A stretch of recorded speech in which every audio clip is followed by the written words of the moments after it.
Yeah, the 5th and 6th grade CLL champions. Oh, nice. Right.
Thankfully, I don't know. I don't know either.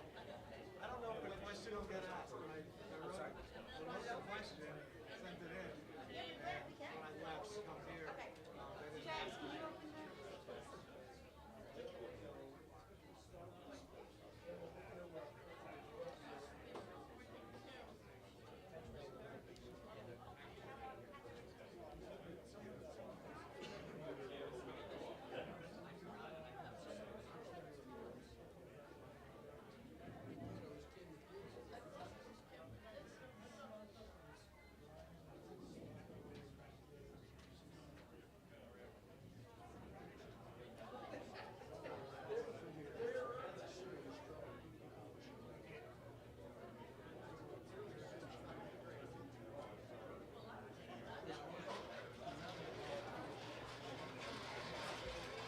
Is that?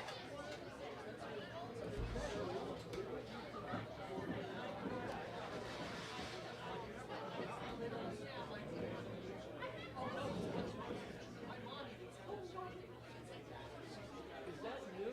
No, I thought it accordioned down. no, never. Always up. 22 years since I've been here. Oh.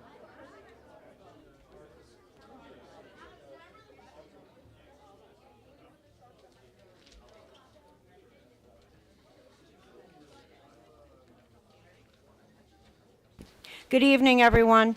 I hereby announce that pursuant to Section 5 of the Open Public Meetings Act, the adequate notice of this meeting has been provided in the notice which was sent to the Asbury Park Press, the Two River Times, and posted on the bulletin board in Township Hall, and filed in the Township Clerk's office on January 3rd, 2024.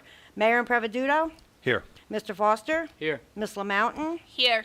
Mr. Romano? Here. And Mr. Lucarelli is absent this evening. Mayor, you have a quorum. Thank you, Wendy. If everyone will please rise for the Pledge of Allegiance.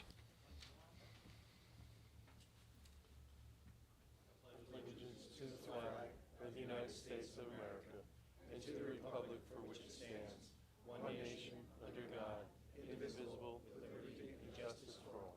Moment of silence, please, for our men and women in uniform that protect us both at home and abroad.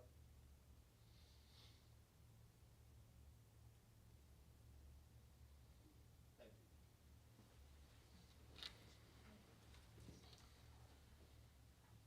All right, we get to start this party off with the fun stuff.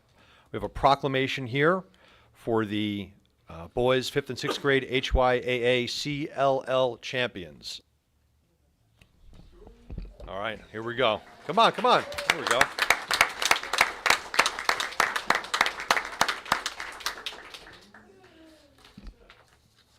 All right, guys, here we go.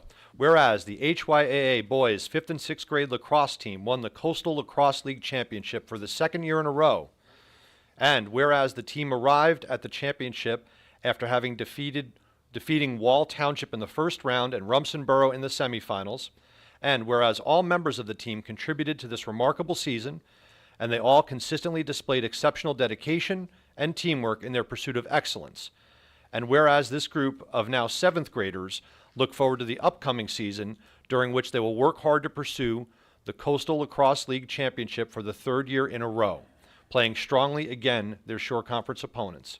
And whereas the players were led, supported, and encouraged in their endeavors and successes by coaches Kevin Buchan, TJ Mann, Adam Artis, Mike Flaherty, John Smigelski, Mike Borodino, and Tim Cassidy.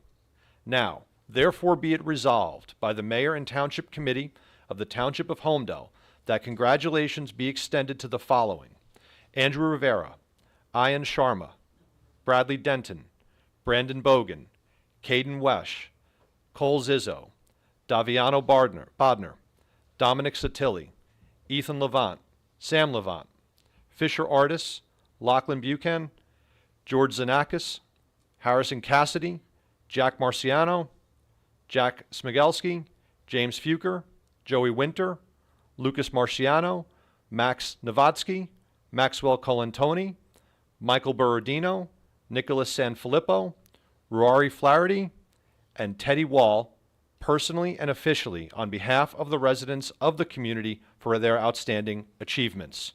Be it further resolved that a suitably engrossed copy of this resolution be presented to the team as a small token of the esteem in which they are held, and that all best wishes be extended for all continued success of their future endeavor. Congratulations, boys.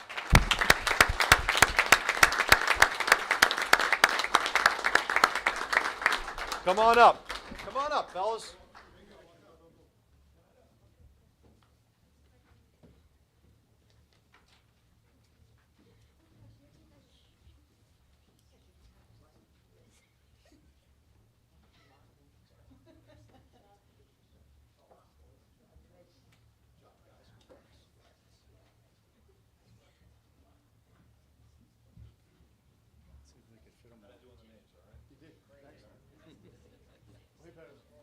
Well, you have to be able to read.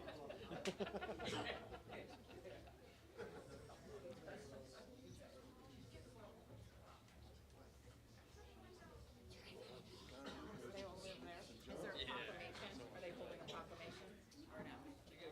Well, you want to hold it now? That's fine. Oh, that's up to you. Do you want to hold it in the middle just to hold it up? Come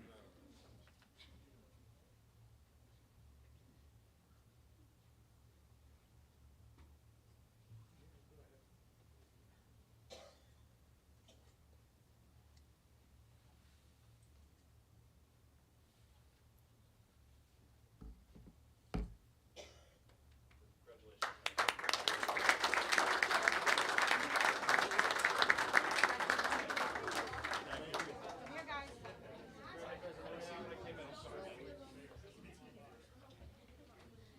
Here, take, you got one? You're welcome. You're welcome.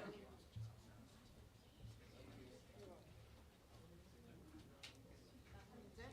You have more kids in on here? I gave, ones and folders for you guys. We made 25. Do you have more kids in on here or no? Yeah, take them. Okay. If you ever need more. Okay? All right. Take care. Congratulations.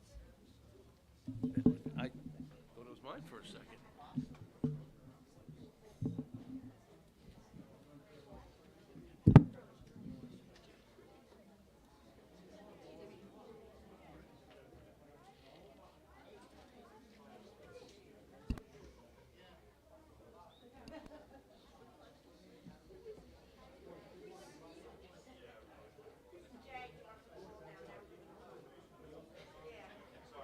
Good luck to the key master.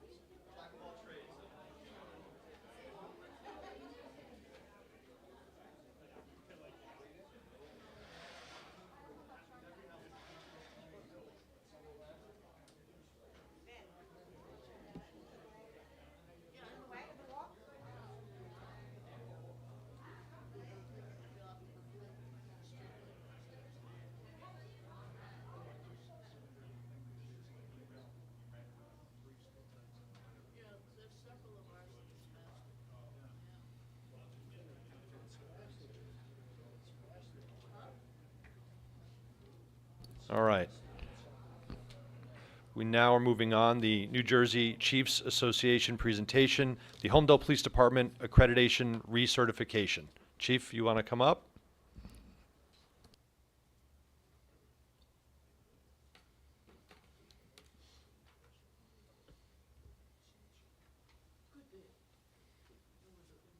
Good evening, everyone. My name is Harry Delgado. I am the Accreditation Program Director for the State Chiefs Association, and I'm here to recognize your police department tonight. And to add context to what I'm about to say, about 54% of all the agencies in the state of New Jersey, I'm talking about law enforcement agencies, but inclusive of sheriff's officers, prosecutor's office, many other, including academic universities that have law enforcement agencies, are eligible to apply for accreditation. So out of all those, 54% have made it through at least once. Now, those that have stayed with the program and made it twice, that percentage drops to 32%. And that is the elite group that the Holmdel Police Department have joined by having successfully achieved their accreditation. So if you indulge me for 2 minutes, I'd like to share with you the significance of the achievement. So the Holmdel Police Department has once again made a commitment to adhering to best practices at the state and national level in a highly regarded statewide law enforcement accreditation program. This evening, they're recognized for achieving their reaccreditation. This program, administered through the New Jersey State Association of Chiefs of Police and the New Jersey Law Enforcement Accreditation Commission, has helped to transparently demonstrate the professionalism and preparedness of state's law enforcement agencies. It is purposefully designed to enhance professionalism and transparency in the state's public safety system. Now, during these uniquely challenging times, we would agree, and with the threat to our health and safety, that encouraging law enforcement agencies to follow standardized practices and procedures is a potentially life-saving and cost-effective investment of time and resources. Accreditation gives an agency a preparedness plan and a verification of excellence. Accreditation status represents a significant professional achievement. Just in the interest of brevity, I just simply want to share in closing, want to share with you just a comment made by the assessors that were here, because after the 3 years, actually, we do come to the site. We make sure that we conduct a final assessment, and in many instances, that's when we decide whether the agency is going to be recommended to present in front of the commission, as they did. It says, under the leadership of Chief Frank Alaco, a high level of competence, leadership, and professionalism is evident within the agency. The department is currently undertaking implementation upgrades and additions to the computer dispatch. And excuse me, I'm trying to talk so fast, so I wanted to save you the time, and I'm tripping over. Okay, well, thank you. So, and in effect, they have a strategic plan in which they're actually addressing issues of technology, issues of police hiring and retention, as well as training. So, which are interesting pieces of and components of their future issues, as we call them. So, it is the opinion of the assessment team that the Holmdel Police Department is a highly professional and committed agency which exemplifies all of the tenets of law enforcement accreditation at the state and national level. So, indeed, it's my privilege here tonight, on behalf of the New Jersey State Association of Chiefs of Police and the New Jersey Law Enforcement Commission, to congratulate Chief Frank Alaco, Accreditation Manager Lieutenant Vincent Imperato, the members of the Holmdel Police Department, the mayor, the council, and those citizens that they so proudly serve, for having achieved reaccreditation, joining a very, very exclusive group of law enforcement agencies in the state of New Jersey that have made this important commitment to excellence in policing. To all, indeed, congratulations. Thank you very much.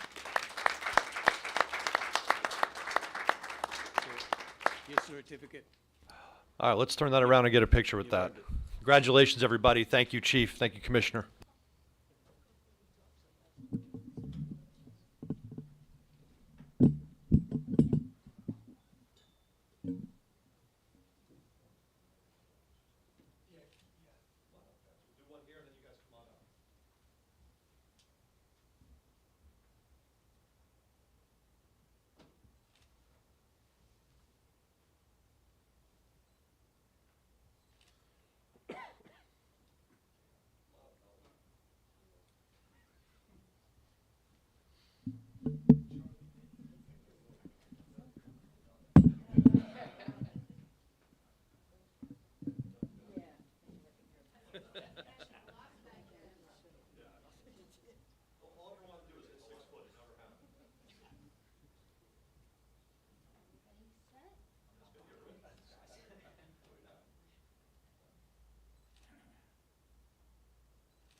if I could just have one more second, please. Mayor, I just want to thank you and the Township Committee for your support for us to be able to move forward with this accreditation. I'm so proud of the men and women of our department for the hard work that they put in to get the accreditation done, and a special thank you to our accreditation team, the captains, Captain Ackerson, Captain Piggott, and I have Sergeant Groder, Lieutenant Imperato, and Sergeant Moore also. They worked very hard to get this recertification, and I thank them for all the hard work that they did. Thank you. Thank you, Chief. Thank you, everybody.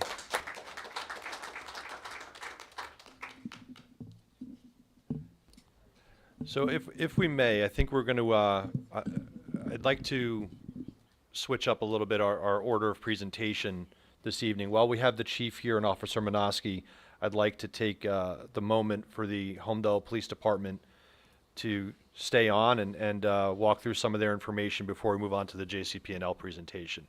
So Chief and Officer Minoski, just for the public's knowledge, there will be two things addressed in this moment.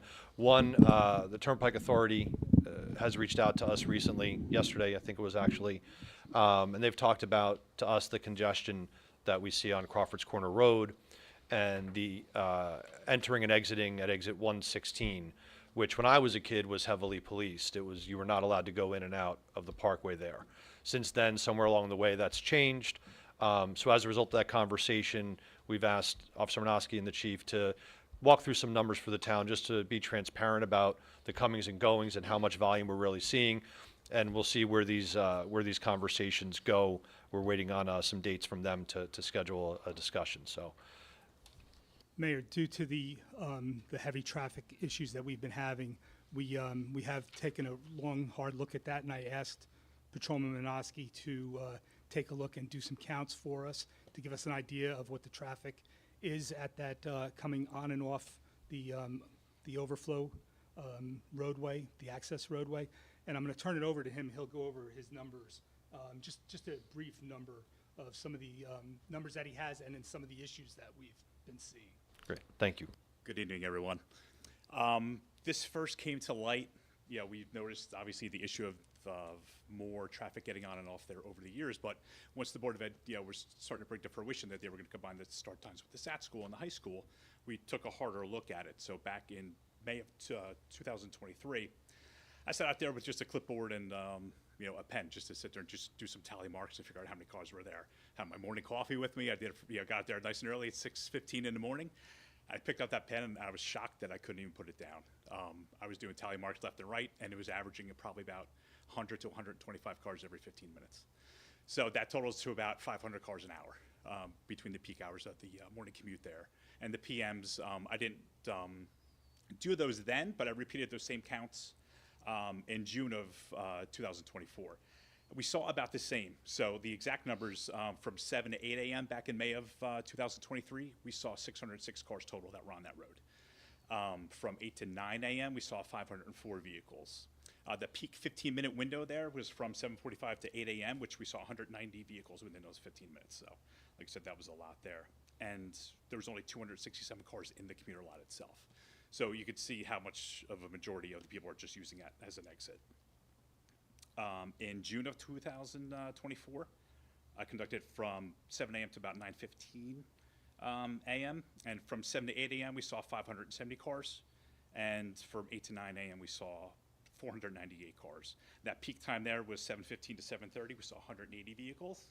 And there was a pretty big increase in the amount of cars that were in the commuter lot. So at 9:15, I counted about 453 cars that were in that commuter lot. So fast forward a few weeks, we started talking a little bit more, and we have a traffic counter that we were able to just mount on a pole out there. And that was, I think it was from August 26th to like August 30th is when I had it out there. So again, our peak times are 7 to 8 a.m., those 2 hours in the morning, and then 4 and 5 p.m. in the afternoon. So those numbers here for August 26th, 4 p.m. we saw 421 vehicles. The hour of 5 p.m., 455 vehicles. For whatever reason, 10 p.m. saw 676 cars, so I got to double check the concert calendar, see if there were any concerts going on that night to sustain those numbers. On August 27th, 7 a.m. that hour, we had 551 vehicles. 8 a.m., 768 vehicles, and then 4 p.m., 448 vehicles, and 5 p.m., almost 500 vehicles, 497. The total count for that day, that was the first 24-hour period we had that machine out there, and it was about 6,000 cars total. So if you subtract that from the 500 that may be in that lot, you're in that 5,000 to 5,500 cars that are really just in there, using that as an ingress or egress from the parkway. So we're looking at approximately 5,000 cars a day, at least during the weekdays, Correct. give or take. Okay. Yes. There was one peak day, which I don't know what the anomaly was, and that was on the 28th. And that 8 a.m. hour, we saw 1,000 vehicles hour, 1,047 cars. And that total for that day was 6,137 cars. So like I said, most of them were pretty average for around that 500 an hour during those peak commuter times, AM and PM. But like I said, that one day was an anomaly for over 1,000 cars. And I believe the lane leading into off of Crawford's Corner Road, it was 600 cars in that lane total. Okay, so I mean, that's 5,000 cars a day. We've only got, I think, 5,500 households in Holmdel. So unless there's one car from every household coming in, this has Exactly. become a pretty significant through point Yes. for probably a lot of our surrounding neighbors, I would think. Between that, we've heard complaints from township employees trying to get out, after their work day, saying, it's just hard to get out anymore with the traffic that either backs up at the stop sign or the people that come off Holmdel Road, and you just watch them, they go to make that left onto the access road. And the first aid and fire department shared the same concerns because, minus the volume issues, then you have the congestion maybe from a concert and people getting on and off, and the road will back up, past the high school and northbound and southbound on Holmdel Road. Then you have volunteers that can't get to the buildings to get to the emergency vehicles to go answer calls. You have intoxicated patrons that may be leaving, and some of those issues related to that kind of thing. But like I said, as far as the volume goes, that's what we're looking at. That's far more than I ever would have imagined. Exactly. So, all right. Well, thank you. That's really helpful. Again, folks are waiting on some dates from the Turnpike Authority to let us know when they want to meet, and then we'll see what the future holds. It is their road, it's their toll. If they choose to enforce something, there's nothing we can really do about it. But I also think we have to be mindful of. We're certainly mindful of residents that do use it for convenience purposes. We also have to be mindful of the fact that Crawford's Corner Road's been in some pretty tough shape lately, and we have three. We have our emergency services buildings along the road as well.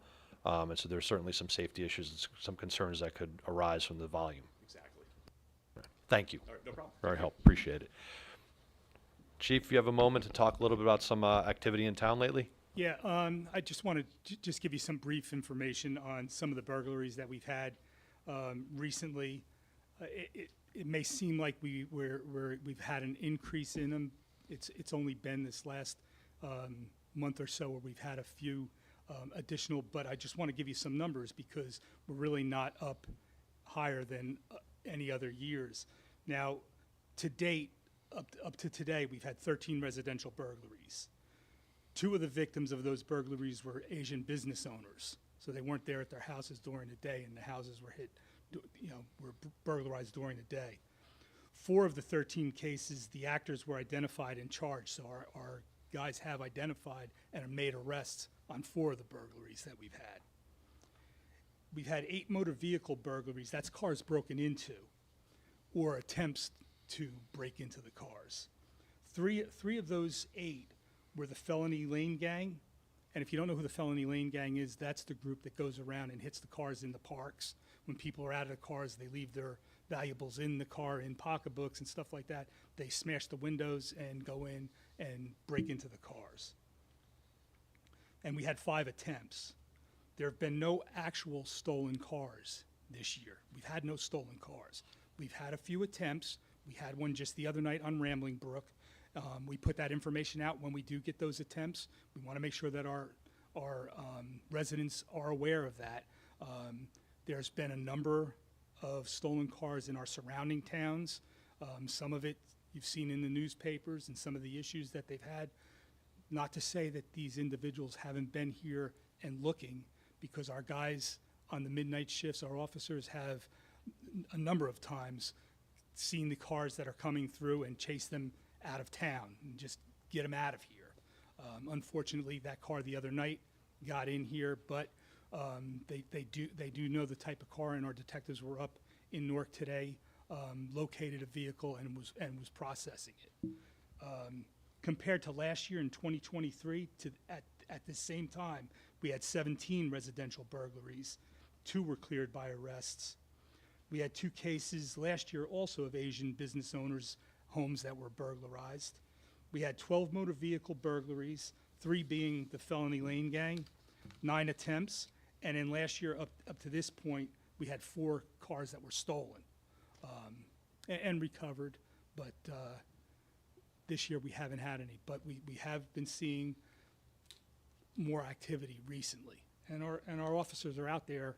The other thing we have that is helping us are the license plate readers that we put in certain areas to help out with identifying stolen cars in the area.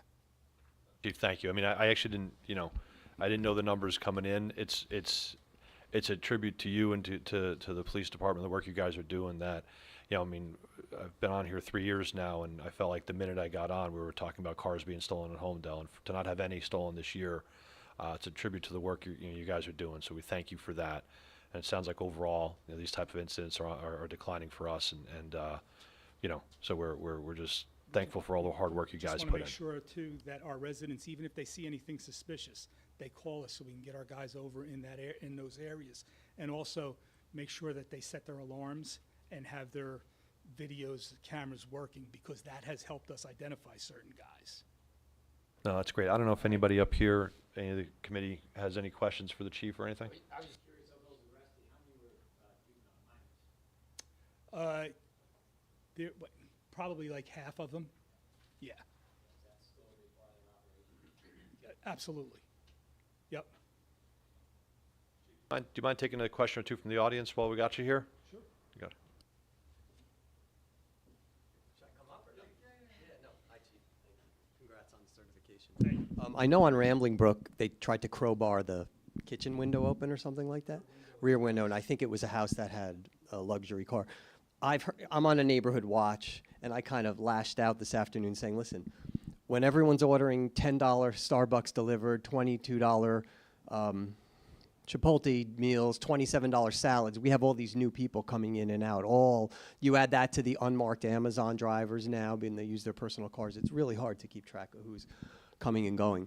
But are you seeing any correlation? I've heard BMWs are the hottest things they want right now. I know one house was hit many times. Are you seeing any correlations between what cars they're trying to get at and when they're then trying to get into house to even find the keys? Pretty much it's the high-end cars. It's the high-end cars. BMWs, Mercedes, Anything high-end. any very high-end cars. And are they mostly ones parked on the driveways or not necessarily? It depends. It's not necessarily. We have had them try to get into houses where cars were parked in garages too. Yeah. But if they're out on the driveway, it makes it easier. If a person can put their car in the garage, it's a help. Yeah. And are the license plate readers, you're happy with the performance so far? Mixed? Yeah. I know they're not going to be perfect. Because I heard, on this chat, that they're figuring out how to bypass them already, changing plates or no. No, the only issue that we've come up with is a lot of times they're using a very recent stolen car. Yeah, there's only so, there's only so fast. So, and Okay. if you don't mind, Jay, I definitely want you to get your questions out, but if we could save maybe for public comment, 'cause I don't want to. Yeah. It just would be easier. I think the chief, you'll stick around if that's okay. No, You- I mean, I'm done. Okay, yeah. I mean, I just, yeah. Right. they're crowbarring into windows. People are very unsettled by us. And I know there's only so much you can do. I know people should have their cars in the garages, but not necessarily they can fit them, or maybe they can't. But we really just need to be very vigilant here, because I'm on these chats, I'm on these things, and people are really not happy. And the numbers are great. I'm surprised at the numbers. But this recent uptick is worrying a lot of people. Yeah, I think none of it's good, but the perception seems to be worse than what's actually taking place, right? I agree. So, and that's, again, a credit to you, Chief, and the work you guys are doing. I appreciate that, and appreciate the vigilance of our residents as well, and their participation in making this a community effort too, so. All right, thank you. Appreciate it. Would you guys mind, because we have a JCP&L presentation, would you guys mind, I don't want to interrogate the chief. Oh, sure, absolutely. I had a question for you about all those numbers of those zillions of cars going into the art center. How many of them are coming to just park in the commuter lot versus illegally entering the parkway to go on their way? So the only time I totaled what was in the commuter lot was May of '23 and then in June of '24. So in June of '24, there was just under 500 cars that were just in that lot.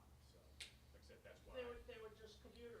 the average of people Okay, just so using they're- that on and off is The 5,000. reason I asked is that some time ago, I don't fly that often, but we were in a limo coming back from JFK, and I wasn't paying too much attention to where the guy was driving, but he exited from the parkway at 116, and he starts to drive in a completely different direction than where I live. I mean, we lived at Detective Hernando, and he starts going down to Jay's house down on the south side. And wait a minute, what are you doing here? You're not supposed to be exiting from the parkway. Never mind going the wrong direction afterwards, but are the Uber and the limo drivers aware that they're not supposed to be exiting Well, the there? GPS systems take you there half the So time. I started Is that really? Yes, they take you that way half the time at least.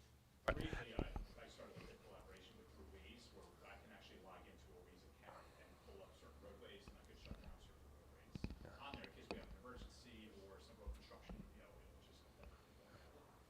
which is also safer for anyone that may be on that roadway or working in detail. So I contacted them because I'm repeatedly shutting down Waze some people. concerts. Yes, and they permanently closed that section of the roadway, so I didn't put in ways to get from headquarters to the art center and divert to the Red Hill to get on 414. But you're dealing with so many terminals. You have Waze, you have Google Maps, you have Apple Maps, you know, people's apartments. So you're dealing with so many different independent contractors that you can't solicit quite people in. Keep track of them. Yeah, so contacting each one individually is different. They'll also gather that user data. If people are using it, then they just generate. Yeah, it was really easy for me to use it, but I know you Okay. guys are gonna come after me and haul me off if I do. All right. Officer, folks, if we can, we have some other stuff to get through. We can, if you stick around for public session, if you don't mind, a public comment. Thank you, Chief. Thank you, Officer Minoski. We want to keep this moving until we get to public comment, if that's okay. Next up, we have a representative from JCP&L somewhere. There we go. And so, so just to level set the crowd, you know, there have been some complaints coming my way. I live in South Holmdel. Some complaints in my way, particularly about South Holmdel, but overall around power outages, even some brownouts or blinks, you know, here or there where power goes out. And to the extent with which you can provide us information about what you guys are doing, what your plan is, what issues have been occurring over the past couple of months, I think it would just be good to give folks peace of mind or an understanding of what's happening. Sure, I appreciate it. And Frank Luna with JCP&L.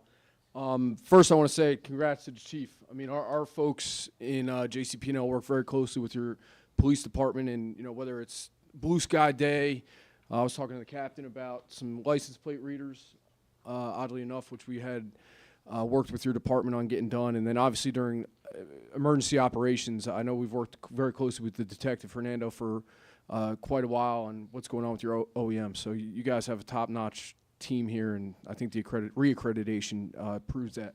I'll also say that as someone who's worked in politics and government for a long time before I took this job with JCP&L, spent a few years in the military, you know, public service matters. And I think, you know, a lot of times these council meetings can drag on, and I know you're all away from your families and your kids and your loved ones and missing the end of the Mets game. For any of you Mets fans, sorry in advance. But it looks like they won, or will win. So, you know, what you're doing matters, and, you know, for whatever the hell it matters coming from me. So, my role at JCP&L, I'm a liaison to 35 municipalities across Monmouth County, pretty much everywhere from Avon up through the Bayshore communities, everything from streetlights to license plate readers to people who are frustrated with their power outages, or, you know, community grants that we get involved with, a lot of different organizations throughout Monmouth County. Sorry. I also would like to point out that these storms that are going on, whether it's here or down south particularly, there are millions of people whose lives have changed very significantly over the past few days, and millions more in Florida with the storm that's coming in. We got dozens of line personnel that are down there. I talked to our one foreman yesterday, and I mean, it is devastating what's going on down there, and the work that first responders and the utility crews are doing down there. I wouldn't put that on anybody. You know, they're finding dead bodies, and there are a lot of folks who are dealing with some stuff. Before I talk about some of the outages that Jay had sent over some addresses for me to take a look at, I'll mention a program called Energize New Jersey. JCP&L submitted this back several months ago to the Board of Public Utilities. It represents a nearly $1 billion infrastructure upgrade proposal that JCP&L would execute across our footprint. Obviously, we submitted that to the BPU. They will give us their thoughts, and hopefully you land closer to that number than further away from it, because I think the residents, which you're I'm sure hearing, and our ratepayers and customers deserve to see some of the upgrades that will happen. So I talked to our engineering team to kind of give me some numbers that will specifically benefit Holmdel itself.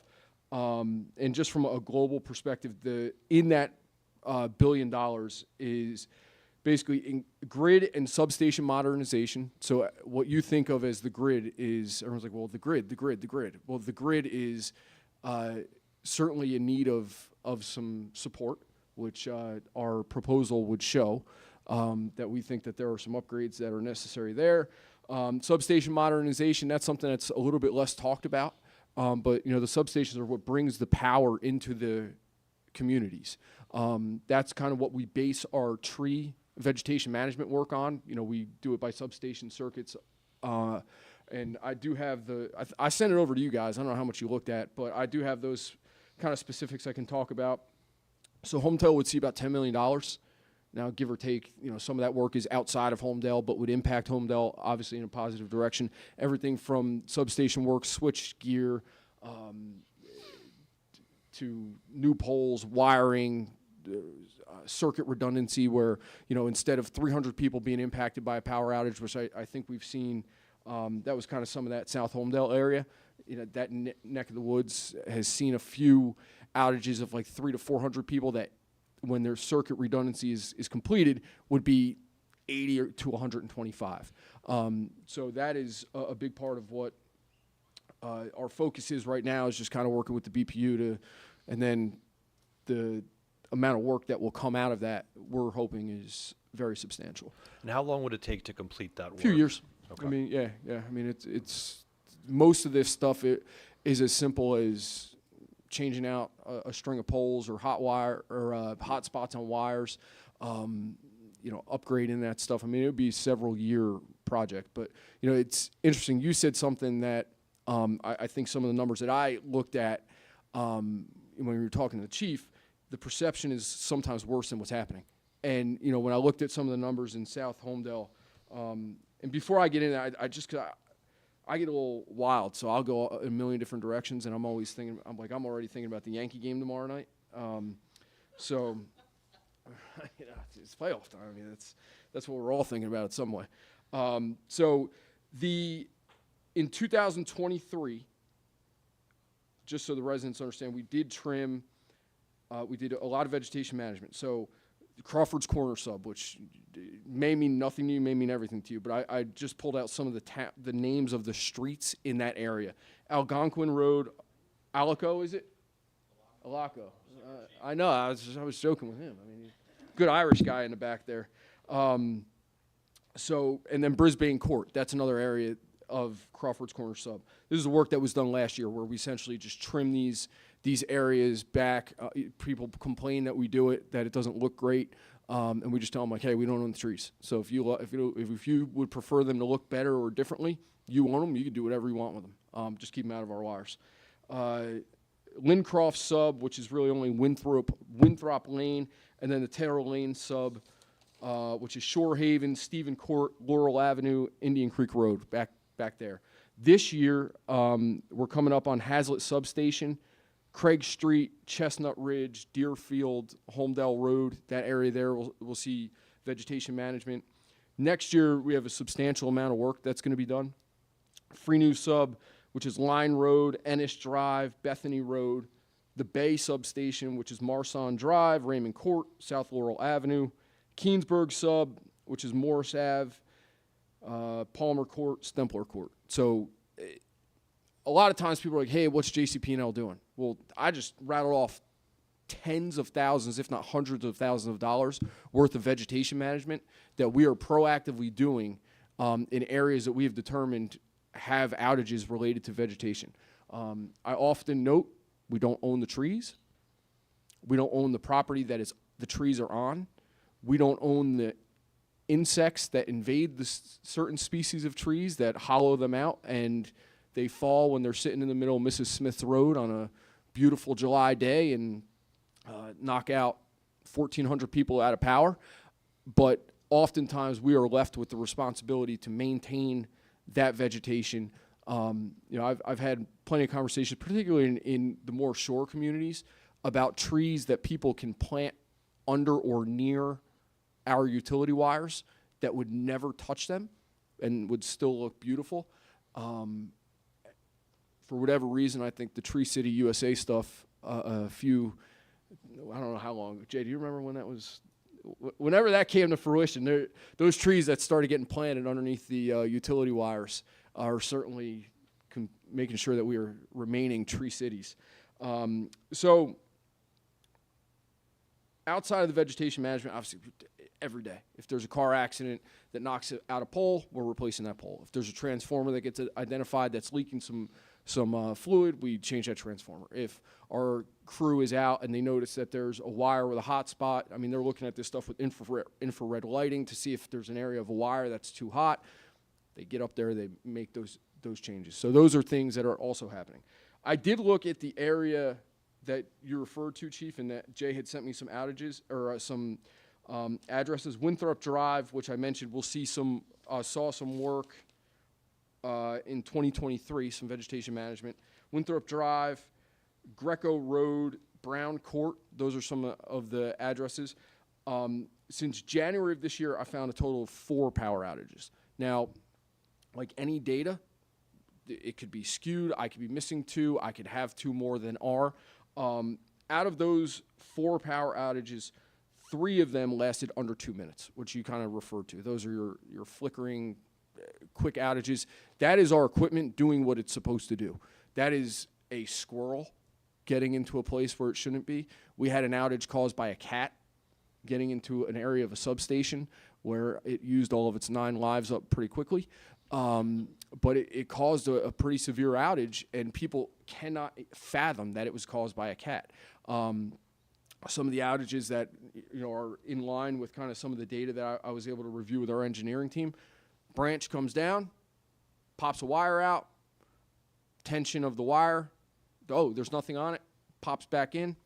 2-minute power outage. You wake up in the morning and you see, damn, why the hell are my lights flickering? And I didn't write the dates down, but there were a couple that were like somewhat close together, like in the month or 2 range, where knowing even myself, like I know, power went out last night because I woke up and my alarm clock is not blinking, which is not a really good excuse with your boss in the days of iPhones. So I did look at that stuff. Our engineering team looked at kind of that specific area. When they reviewed the outage data, there was nothing in that caused alarm. The 4th outage was an extended outage, and that was related to inclement weather. So there's nothing that our engineering team identified. Some folks are like, well, why would your engineering team care to identify anything? We do well when the power is on. It's that simple. So if our engineers see something going on somewhere, they want to be proactive. They want to fix it. They want to keep the meters spinning. So I, as always, want to be accessible. I think our team wants to be accessible. I mean, we work with your professionals, on a daily basis sometimes. Residents in town about streetlights. I know Orchard Ave, I have some streetlights we're trying to get put up there right now, which I hear about. Jay may hear about it. I know your police department, your DPW guys are hearing about it every other day. But that we're, like anybody right now, we're dealing with supply chain issues. So something simple as brackets. We're as impacted by the supply chain stuff as a lot of construction and other utilities are. So I don't want to prolong anybody being here. If you have questions, comments, I can stick around, or if I can answer them now. I mean, Yeah, I think if we can leave it up to the governing body if we have any questions, and then if you wouldn't mind sticking around for public comment, I'd like to just, if people have things and questions they want to ask, I'd like to keep it all contained in there, if that's okay. But just from my perspective, or just for a better understanding, are you seeing more or less outages or flickering or things of that nature based on the engineering reports this year versus last year, year to date? Is it about the same? they didn't run last year. I'll be very frank with you. When the number of outages in that area came back as 4, they were like, dude, get out of here. They were, hey, this is not a thing. There's not an issue out there. We had 1 outage of weather, and 3 were less than 2 minutes. That's not an equipment issue. That's not a circuitry issue. That's a, hey, tree branches falling. And It is also a very isolated area that you guys looked in, and there's actually far more homes further south in Holmdel along Main Street. Yep. And I'm not sure what grid they're on or what differences there may be, but it was a sample, but it was a rather small sample comparatively speaking to whatever else is there. So I'm just kind of asking if there's any type of broader perspective. Those are the streets that you guys provided me. So Okay. That's what I looked at. All right, so I think if we can go back and you can get us a report on a few others, and Jay, it's going to be Ladwood, Rambling Brook, the ones in that neighborhood as well. They're just much larger neighborhoods. Eli, I would say also, and let's just get some reports there. And if you wouldn't mind getting us numbers that are from last year to this year, if you can, we can just see how it'll help us understand. To your point earlier about perception versus what's actually taking place. That was your point. I just stole it from you. Yeah, I'm bouncing it back to you. There you go. Yeah, thank you. Cool. Anybody else? Jay, can we just wait? We're going to do public comment for him, if you don't mind. Yeah, I want to just get through everything else, and then we have the chief and Officer Minoski and everybody here, too. If there's more questions there, I'd rather just keep it all in one. All right, now moving on to the fun stuff. Public comment on agenda items only. Yes, ma'am.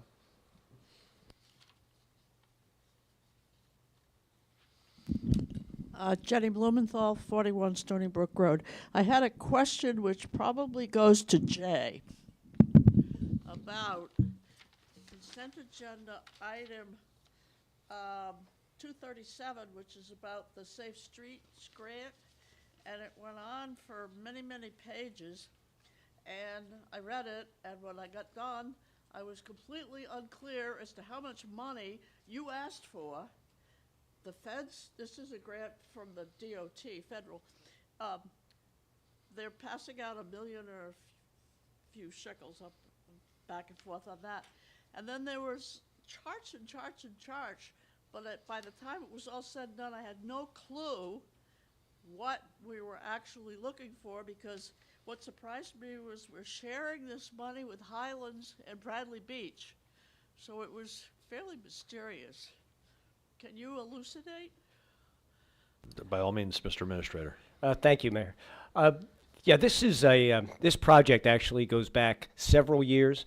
The genesis of it is that there were 3 municipalities in Monmouth County, one of which was Holmdel Township, and the county planning department and engineering department as well, each filed separate applications. As part of the application review process, it was suggested that the applications be consolidated into one allocation. I figured that out. Yes.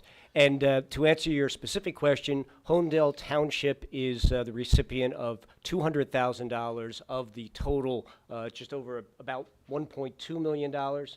And part of the rationale, as I understand it from the grant application reviewers at the Federal Department of Transportation or Federal Highway Administration, was that, and I can only speak specifically to Holmdel, most of the specific areas that were identified for review involved either state highways, intersections with state highways, or with county roadways.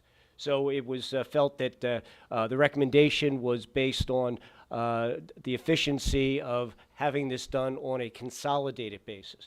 That has really translated into Monmouth County is the lead agency, and we are what's referred to as a subrecipient.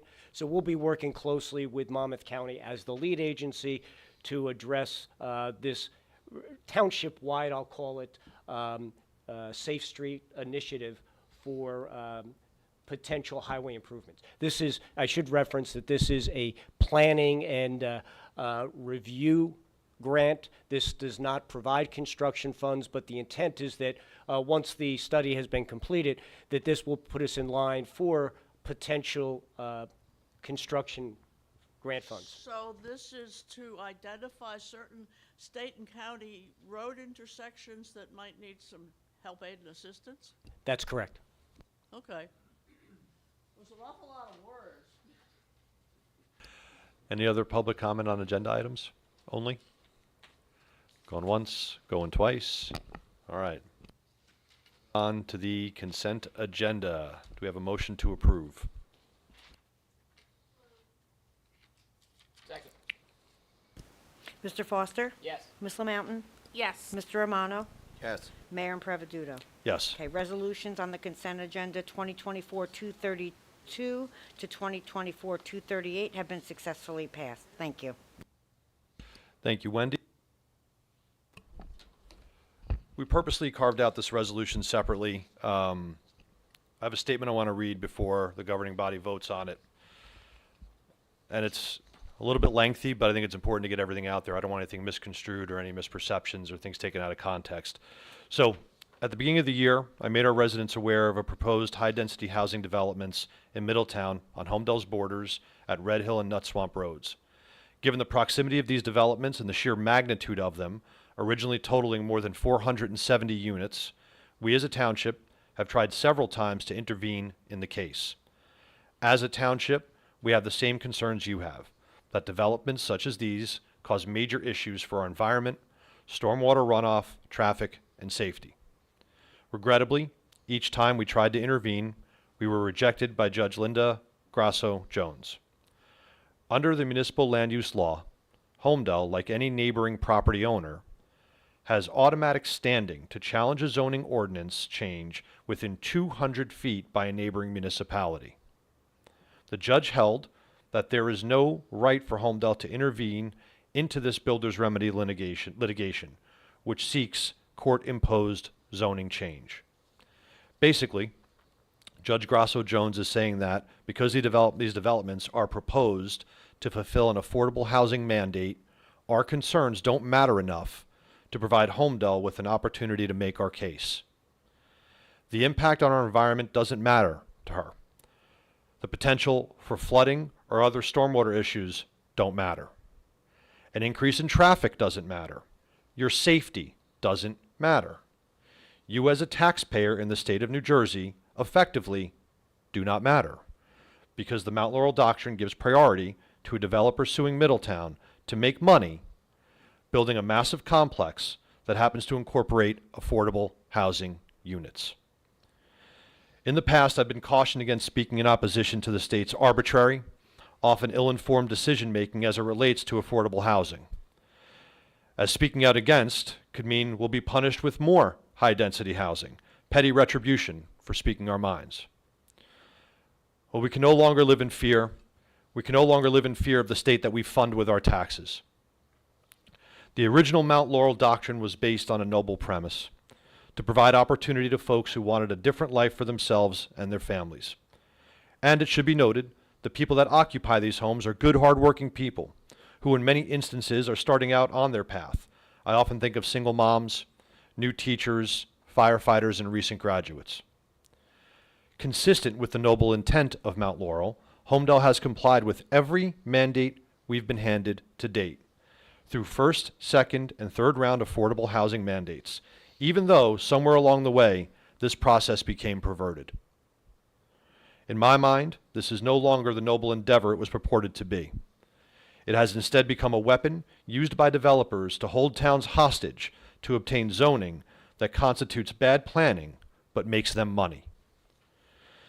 To implement these affordable housing mandates, unless a municipality wants to spend its own money, the common practice is to utilize a set-aside, which is commonly 20% for affordable housing.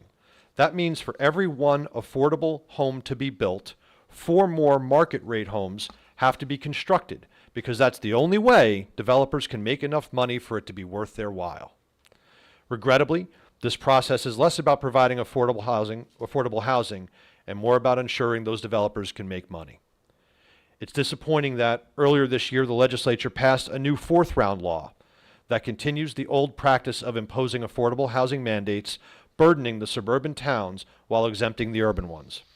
I personally don't know how this law made its way through the legislature, except for considering the outsized impact of special interests, such as Fair Share Housing Center, and the power of campaign contributions by developers.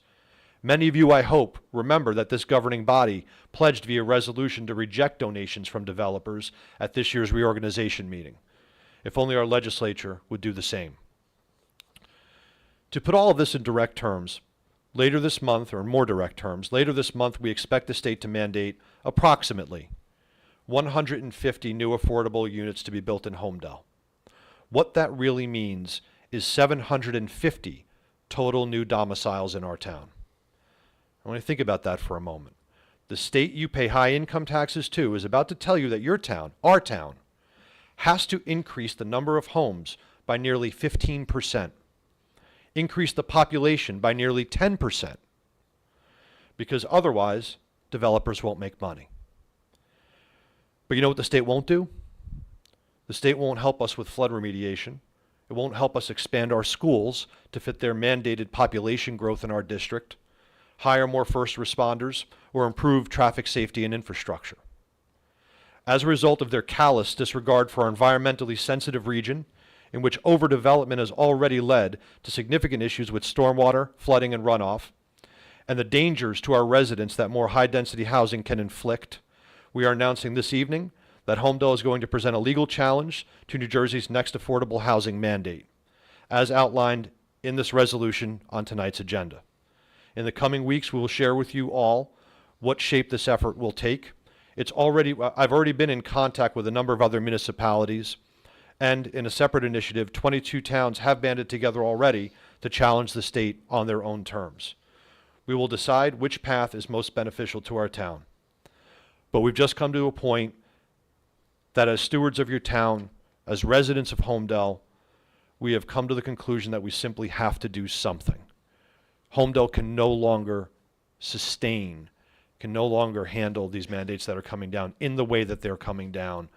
We can no longer support developers making money on our backs. We can no longer be held hostage by this. It's damaging to our environment. It's damaging to our town in the way that these are being done. So I want to make sure we got that all out there. I want to make sure everyone understood the context of what it is we're trying to do and why. And in this resolution coming up, there are really 2 pieces to it. We are authorizing our attorney to appeal Judge Grasso, what was her name? Judge Grasso-Jones' recent decision on not allowing us to intervene in the Adoni case in Middletown, and also to authorize our legal challenge to the new 4th round affordable housing mandate. So with that said, I would like to ask the governing body for a motion to approve. Moved. Second. Mr. Foster? Yes. Ms. LaMountain? Mr. Romano? Yes. Mayor Impravaduto? Okay, Affordable Housing Resolution 2024-239 has been successfully passed. Thank you. Thank you, Wendy. Next is introduction of ordinance 2024-19, which is modifying section 30-157 titled Stormwater Management and Control. This motion is to adopt on first reading, publish in the Asbury Park, and set the public hearing for October 22nd, 2024. Do we have a motion? Move. Second. Mr. Foster? Yes. Ms. LaMountain? Yes. Mr. Romano? Yes. Mayor Impravaduto? Yes. Okay, ordinance 2024-19 will be set for public hearing on October 22nd, 2024. Thank you. Thank you, Wendy. Mr. Administrator, you're up. Thank you, Mayor. As part of my report, I was going to reference the fact that we had 2 resolutions approved tonight. One was the Safe Streets for All agreement with the county, but I think I've already spoken enough regarding that. Additionally, noting that the resolution tonight is awarding a contract for the reconstruction of Pleasant Valley Road. That is a partially funded NJDOT grant project. We will be receiving, the construction on this project will commence in the spring. Is that the intent? However we want it to, it can proceed in the spring if necessary, yes. Our regular resurfacing road program is underway. Some of the streets have been milled and paved in the northern section of the community. The next phase is those in the center section of the community, and we expect that program to wrap up with the completion in November. Thank you, sir. I don't see our CFO here. Let's go to the engineer, Mr. Engineer first, and then Mike will turn to you. Nothing this time, Mayor. Thank you. Counselor?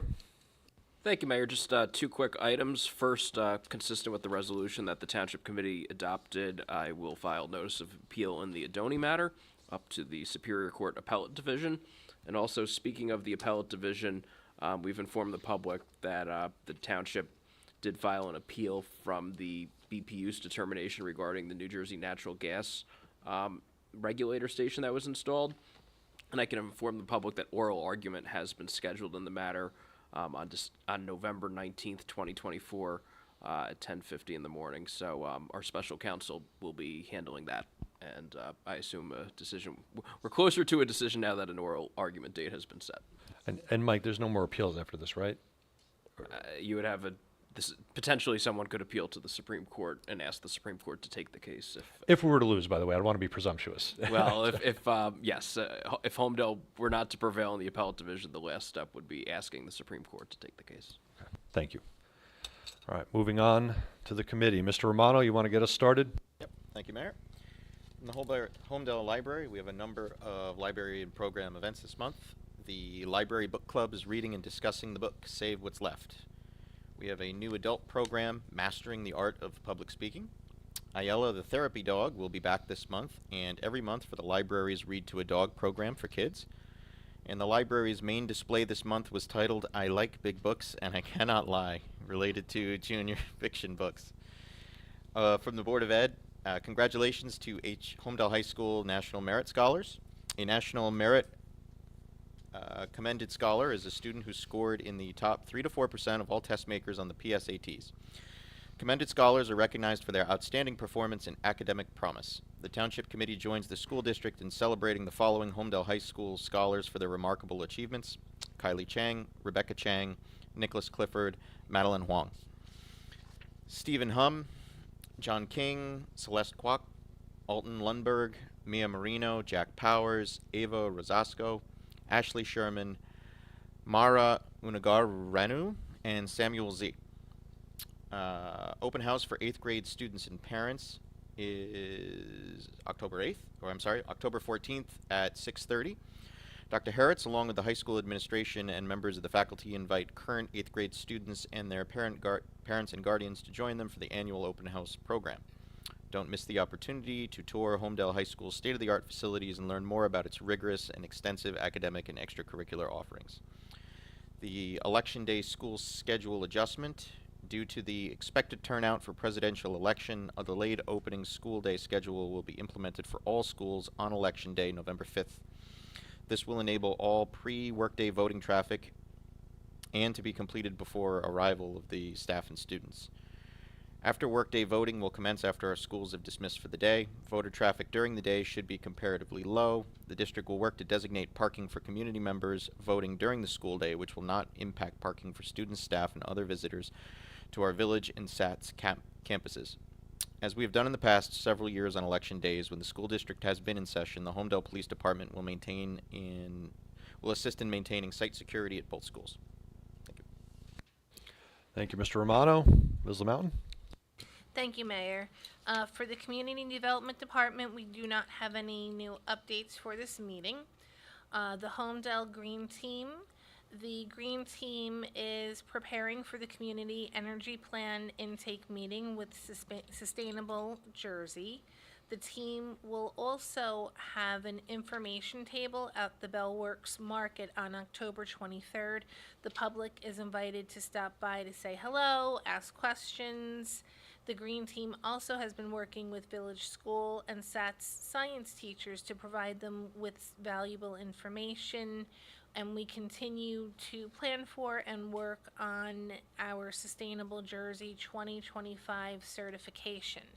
I've mentioned in previous meetings that the Green Team has done a lot of research about what's necessary and how we can install EV charging stations if there's an interest.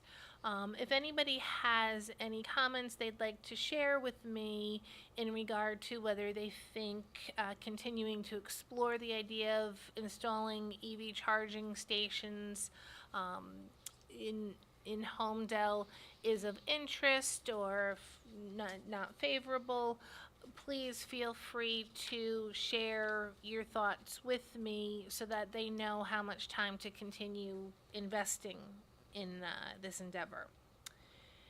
The Holmdel Heritage Committee, this is Italian Heritage Month, and the Holmdel Heritage Committee congratulates the Italian community for a great Italian Heritage Month and offers thanks to the Picassia family, Vignali family, Marito family, and Persino family, who have set up a gorgeous display over at Holmdel Library. So we're encouraging the public to stop by and enjoy this display. The Holmdel Library will also be showing a movie that celebrates the Italian Heritage Month this Thursday, October 10th, starting at 2 p.m. And a reminder, we've announced at a couple of the previous meetings that Sunday, December 8th, we will be celebrating Holmdel's Heritage Day over at the high school from 2 o'clock to 5:30 p.m. We continue to recruit volunteers for Holmdel Heritage Day. Any residents who are interested in offering their talents, helping out at this multicultural celebration event, please contact the Heritage Committee via email at heritagecommittee@holmdeltownship.com. There'll be lots more information coming out in the next couple of weeks regarding the celebration. Thank you. Thanks, Kim. Deputy Mayor? Thank you, Mayor. Just a couple quick updates from the Department of Recreation. Harvest Fest will be held this Saturday, October 12th, from 12 p.m. to 7 p.m. at Bayonet Farm. The weather looks to be beautiful that day, which is nice. Admission and parking is free. The day will include food vendors, craft vendors, local businesses, a petting zoo, BMX shows, and inflatable attractions. The live music lineup includes Rob Bradfield and also Pure McCartney. The Kiwanis Club will be selling beer and wine at their beer garden. Harvest Fest will conclude with the showing of It's the Great Pumpkin Charlie Brown at 6:15, followed by a fireworks show to close out the night at 7 p.m. Join your family, friends, and neighbors at this great event as we celebrate the fall season and our great town. We hope to see you then. Holmdel Veterans Committee, there was a DAR luncheon, which is the Daughters of the American Revolution, yesterday. I was a well-attended luncheon. Myself and the mayor were there. I would say it was approximately 50 to 60 veterans, not just from our town, but a couple of the other surrounding towns. Our own Michael Dowens was an award recipient. Got to learn a lot more about what he's seen and done in his life, and it's a very impressive story, and we're happy to have him here as part of our town. Thank you to all the members of the Daughters of the American Revolution for the work they do to preserve our nation's history and to recognize all of our veterans. And then finally, it's just the last reminder to nominate a local veteran for the Holmdel Veteran of the Year Award. Nominations are being accepted on our website or at the Recreation Department window. Please do so no later than October 15th. And I just want to pick up a couple of the announcements from Committeeman Lucarelli, who's not here tonight. For the Holmdel First Aid year-to-date responses and fundraising drive, the Holmdel First Aid is on track for a record high in our total number of emergency responses this year. We appreciate the support that we receive from our residents and the township to make our continued responses possible. If you did not have a chance to donate to our volunteer organization in the spring and are interested in contributing now, please be on the lookout for the final round of our 2024 fund drive mailer through this month. Just want to reiterate again, residents not pulling over for emergency vehicles. Patrolman Minowski and the chief kind of mentioned tonight, as well as the mayor, basically some of the traffic issues that we're having. Obviously, with all of our emergency services here on this main road, If you see them either responding to a call with their flashing lights or you see them on the road, please just pull over. Let them get where they need to get. Obviously, that's your neighbors not only on the ambulance, but also who they're going to assist. So please pull over. Can help us with our goal for that call. The Holmdel Fire Department. The fire department answered 38 calls for service in the month of September. The fire department also had several new members join in the past 2 months. 4 members are applying to attend the Firefighter 1 Academy in the spring. And then this is Fire Prevention Week. The theme for this week's National Fire Prevention Week is Smoke Alarms Make Them Work For You. Department of Public Works, there is another large item drop-off event this Saturday, October 12th from 8 a.m. to 2 p.m. at Bell Works. Only one more after this, which will be on the 26th, and then services will resume in the spring. The fall leaf collection will begin on approximately November 4th and run through the months of November, December, concluding in January. Each home is entitled to 2 rounds of leaf collection during that period. And lastly, Public Works will host a paper shredding event for Holmdel residents on November 2nd at the DPW building, which is 14 Crawford's Corner Road. This is a free service but limited to Holmdel residents only. And that's all we have. Thank you. Thank you, Brian. So last week, Committeewoman LaMountain and I cut the ribbon on the courts at Bailey Lane. Our new pickleball, tennis, basketball, and volleyball facility located adjacent to the swim club. Holmdel residents can now make up to 3 reservations per week for the pickleball courts using the Recreation Department's Rec Desk portal, and we've gotten fantastic feedback so far on those courts already. So thank you to all involved making those a reality. I was fortunate enough to speak to my friends at the Half Century Club recently, to Cedar Village as well. Always good to connect with the community when I have the opportunity to do so. I was also a judge this Saturday at the Halloween event at Alex's Paw Park. We had just a ton of people there, a ton of adorable dogs and families dressed in costume. Very, very difficult to actually pick the most creative and funniest and best ones, but an unbelievable event at a place that's really a gem, in our town. As Brian mentioned, we were at the Veterans Luncheon for the Daughters of American Revolution, and I do want to congratulate Mike Downs, who won the Distinguished Citizens Award by them. He is also the founder of Unbroken Warriors, helping our military, readjust and get the help they need, both physical and mental and emotional, when they return. I also managed to attend and speak at the fall kickoff press conference for Bell Works, the fall tourism kickoff for Monmouth County, which is another really well-attended, fun event to think about all the actual landmarks we have in our town, which are often forgotten. When you think about Holmdel Park and Bayonet Farms, Alex's Paw Park, PNC, soon to be Robert Wilson Park, but the soon to be usable and ready to go Robert Wilson Park. These are just extraordinary. When you take a step back and think about it, we really do have a lot of extraordinary assets in our town that people enjoy. I was able to attend the grand reopening of the Monmouth County Library. Special thanks to the library commissioners for that event, another well choreographed event, including our own Marcy McMullen from Holmdel, for inviting us and allowing us to attend and participate. And thank you to my friends at the Jersey Shore Chinese School. We were able to go to their event. I was able to go to their event Saturday morning with Assemblywoman Vicki Flynn, and speak to the crowd there about the initiatives in our town and the things we're working on. And then also, I want to thank Rabbi Galperin. I was able to meet with members of the Jewish community last night to commemorate 1 year since the terrorist attacks in Israel. So certainly a solemn day there, and we hope for resolution and peace soon.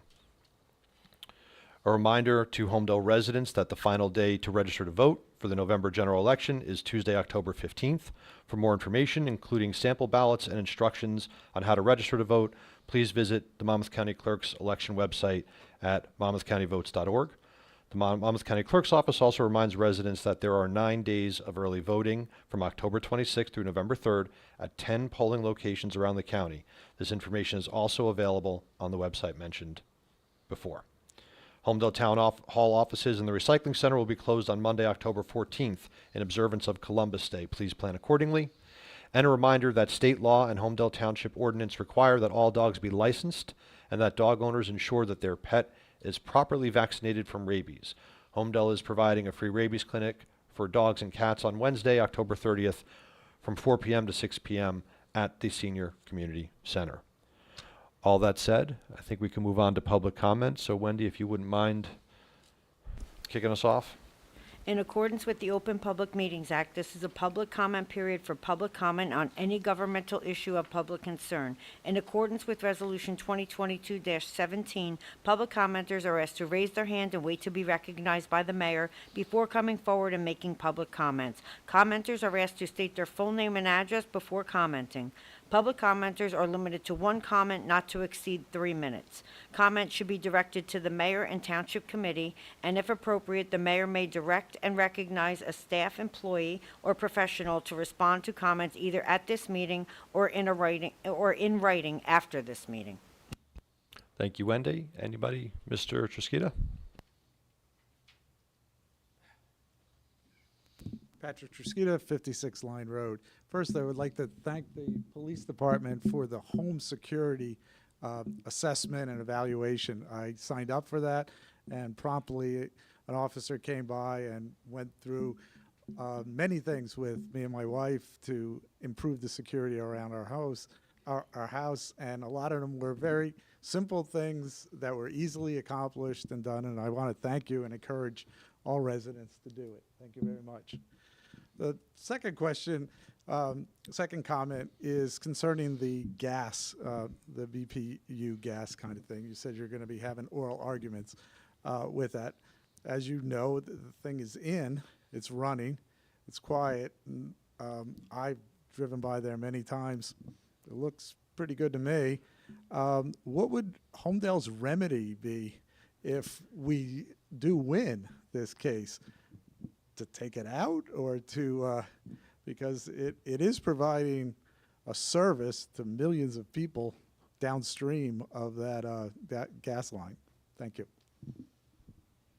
Through you, Mayor, I think the township's position would be the same remedy that would be afforded under the municipal land use law. So if someone obtains a planning or a zoning board approval and that's appealed to the courts, and the courts ultimately find that a variance wasn't properly given, that applicant is legally required to rip out whatever they constructed. You basically proceed at your own risk, is the commonly established legal doctrine for proceeding pursuant to a land use approval when one was not properly given.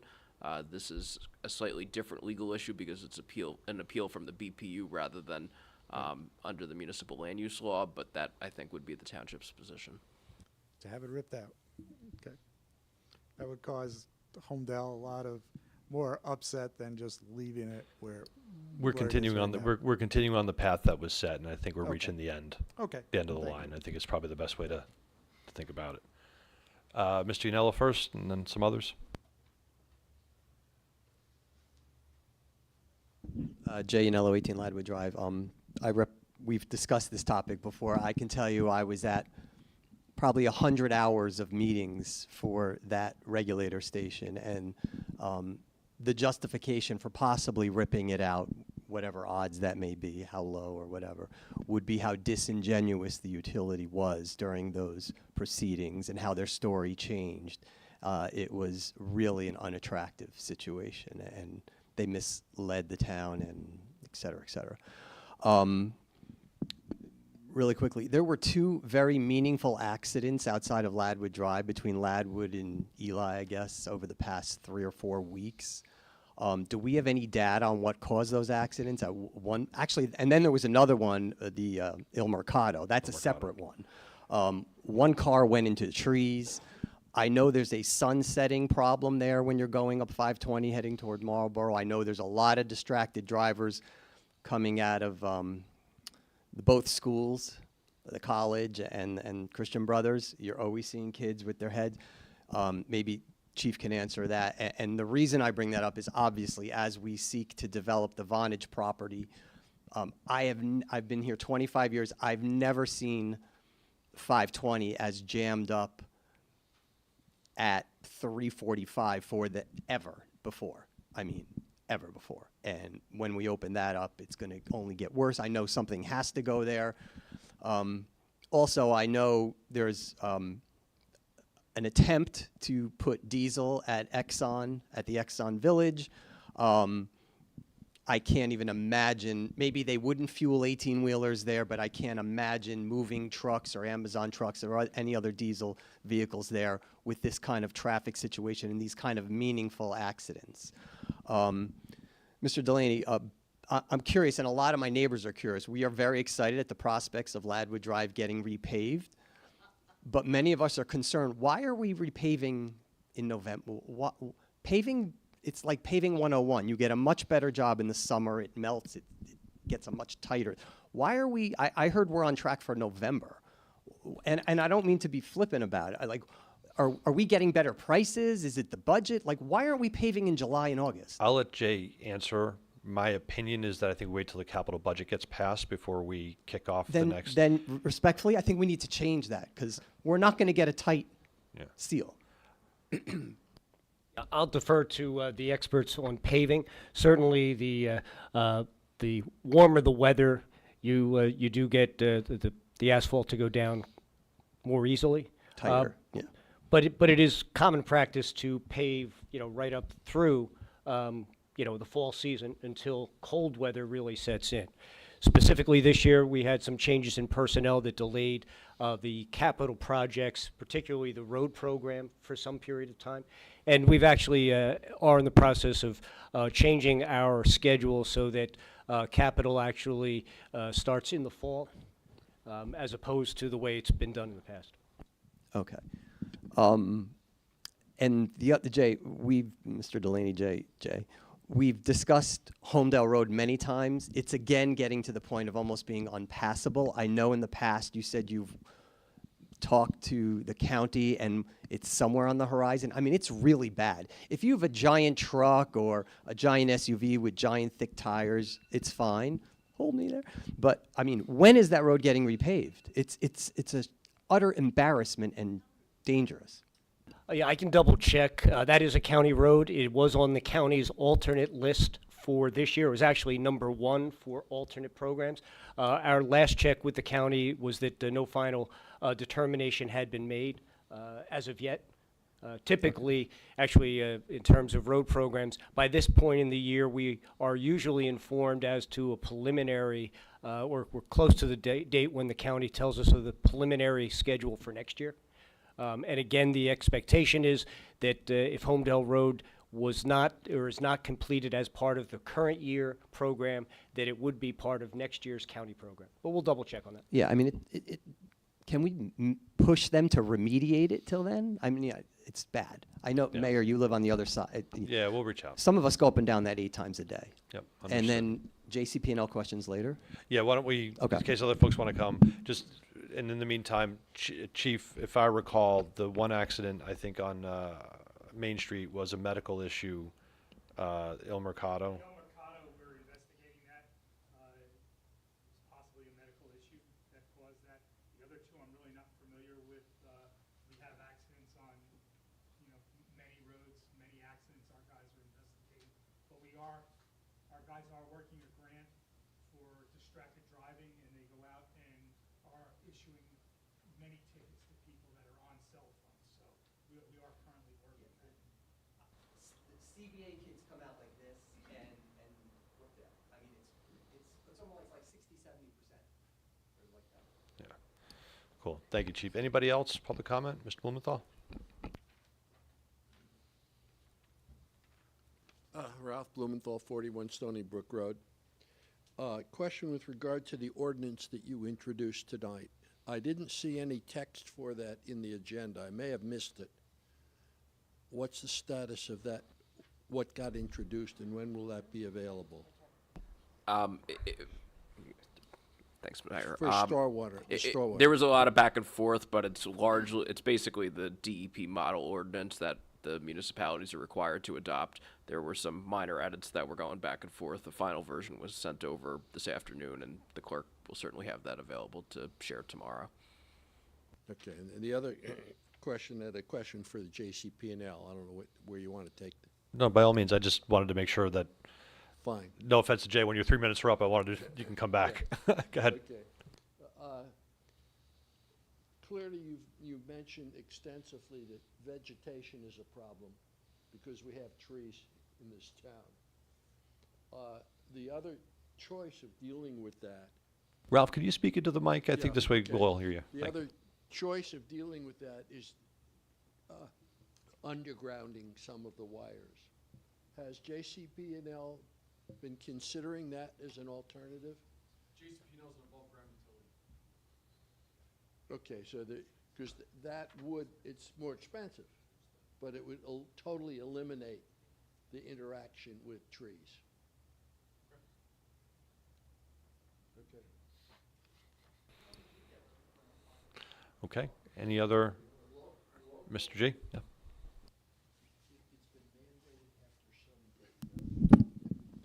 I may exceed the 3 minutes, but Kenji, 8 Say Street. First of all, thank you, Mayor, for clarifying the resolution about affordable housing. I agree with almost everything you said. We know that the predecessor COA was not functioning well, and we know a whole bunch of stuff, right? And that led to the Supreme Court back in 2015. And at that time, both Holmdel and Middletown filed, for declaratory judgment in terms of their affordable housing. And everything you said is totally accurate, and you and your predecessors did a great job in terms of complying with round 3. However, I should point out, and this is not a criticism of current mayor of Middletown or anything like that, because his predecessor did it. Middletown decided not to proceed because in 2017, 2019, they just decided, said, they're asking for too much, and they walked away, knowing that the builder's remedy was always something that's dangling over them. It came by 4 years later, but it came by. So Holmdel did the right thing. We're in compliance. We're protected from builder's remedy. So I applaud Holmdel, your predecessor, and so on. So it'll be interesting to see how the lawsuit would go. Watching this, because you're absolutely right. How they divide up that noble idea of affordable housing between urban centers, suburban towns, and so on is something that's very difficult. So anyway, JCP&L. It's really encouraging to hear that JCP&L is finally coming to the 21st century. Because some of the things being mentioned, by the way, is being used in other utility companies. So we're talking about smart relay, where a squirrel or a tree hitting a branch and reacts and reconnects when there's no further interruption. That's been around, that technology's been around for some time. PS Energy does that for a while. So I'm glad to hear that they're doing that, because it wasn't that long ago when we had, we talked about sending linesmen down in Florida in anticipation of the storm. They sent linesmen up here, and it's only as recent as 5 years ago we seen in the newspaper, they could not believe how antiquated the equipment for JCPL is, the substation, the distribution line. And some of us remember, it wasn't that long ago, 8 years ago, when they tried to build a transmission line, telling all the municipalities that will solve all their power outages, when the main transmission line was out for 10 hours during a 20-year period. And we have a backup to that main line, and this would have been a backup to the backup. So I'm glad they're actually spending money on the distribution line. In terms of maintaining of the tree, that is part of the utilities company to do that. They are supposed to do that, and for them to say that we're proactively doing that, that's like, you know what, the mayor's doing his job. Well, I know you are, but that's your job. So thank you. Thank you. Anyone else for public comment? Jay, you want to go for round 2?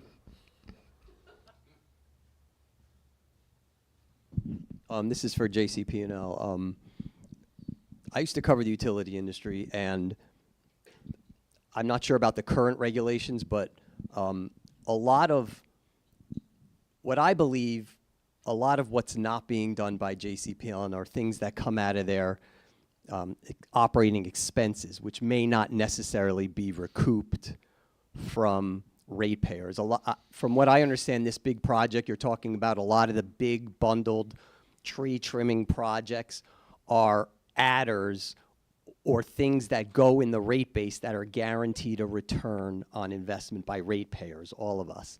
However, over the years, things like run-of-the-mill telephone pole improvements, street lights, things like that, come out of their operating expenses, their profits, which then go up to the parent company, First Energy. So with that in mind, and I know you guys may not own all the telephone poles, when we see a telephone pole, for example, between Holmdel Road and 79 in Marlboro, that's gone from a 30-degree angle to almost 42 degrees and has been like that for years. By the way, my mother was in town, and I took her to Marlboro to go to breakfast at Over Easy this weekend, and she goes, "Oh my God, look at that telephone pole." I said, "Ma, it's been like that for 3 years." Why do we have that? And if it's not your pole, JCP&L, why are we not on the phone immediately with Verizon or whoever owns the pole? Respectfully, I know you have a job to do, 35 communities. To hear you up here joking about the Yankees and Mets when we have thousands of streetlights out in Monmouth County. We don't? Okay, let me give you 484? 284 in Monmouth County. And why are they still there, out? Why are these lights still out? Let me give you an example. Red Hill Road, it's a 2-mile road. I just drove it tonight. I know you're yawning and turning around. Red Hill Road in May had 8 street lights out. It's a 2-mile road. It's a very dangerous winding road. Tonight, right before this meeting, 3 minutes before I walked in, it has 10 street lights out. 10. They've been out for years. 2 street lights out right around Village School. No, I shouldn't have to. That's your guy's answer all the time. You want to pay me $100 an hour? I'll drive around and report all these lights out. 2 in front of St. Catherine's Church, lights are out. 2, sir, this should not be residents' job. I doubt you have only 400 lights out in Monmouth County. Why aren't they being changed? Why aren't they being changed? Why aren't the bulbs being changed? You don't have an answer. Well, what's your answer? Why aren't no, I don't want to talk after the meeting.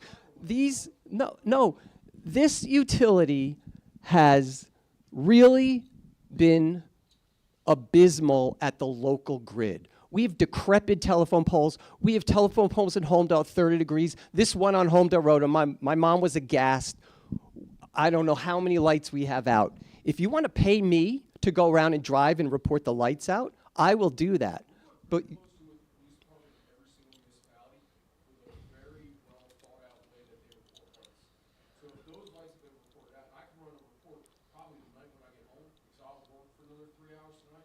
I'm not asking you to work for another 3 hours.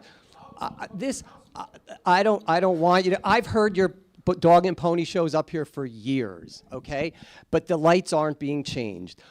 It's not our police department's job to report these lights. It's not our job to report these lights. We have, I'm not going to keep going. When are you once and for all going to do something and spend the money that would not go up to First Energy? We don't need another rate case, another thing that's going to be billed to customers for a light pole bulb changing. We need you guys to spend some of your money, of your profits, to change light bulbs. It's pretty simple. Instead of coming up here and joking about the games, I just saw, and I'll be done in a minute. What?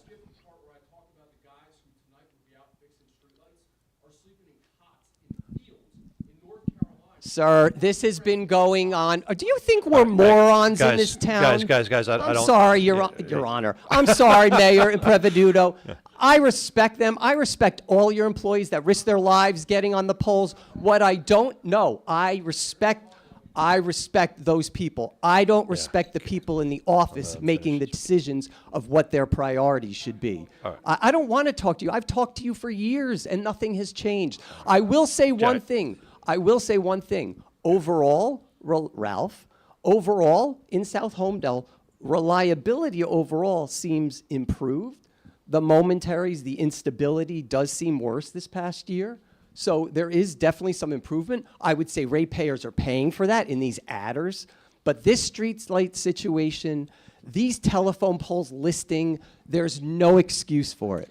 All right, guys. Whatever they are. Guys, Your wires I don't are on want to them, do more so you back. should do it. Guys, I just don't want to do more back and forth here. But I just don't think we should have this gentleman here anymore until these things are addressed. Okay.